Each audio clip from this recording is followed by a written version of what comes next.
اور مومن عورتوں سے کہہ دو کہ وہ بھی اپنی نگاہیں نیچی رکھا کریں اور اپنی شرمگاہوں کی حفاظت کیا کریں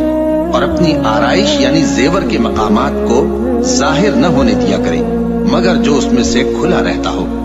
اور اپنے سینوں پر اوڑھنیاں اوڑھے رہا کریں اور اپنے خاوند اور باپ اور خسر اور بیٹوں اور خاوند کے بیٹوں اور بھائیوں اور بھتیجوں اور بھانجوں اور اپنی جیسی مومن عورتوں اور لونڈی غلاموں کے سوا نیز ان خدام کے جو عورتوں کی خواہش نہ رکھیں یا ایسے لڑکوں کے جو عورتوں کے پردے کی چیزوں سے واقف نہ ہوں، غرض ان لوگوں کے سوا کسی پر اپنی زینت اور سنگھار کے مقامات کو ظاہر نہ ہونے دیں، اور اپنے پاؤں ایسے طور سے زمین پر نہ مارے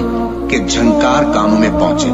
اور ان کا پوشیدہ زیور معلوم ہو جائے۔ اور جب ہم نے فرشتوں کو حکم دیا کہ آدم کے آگے سجدہ کرو تو وہ سب سجدے میں گر پڑے مگر شیطان نے انکار کیا اور غرور میں آ کر کافر بن گیا۔ اور ہم نے کہا کہ اے آدم،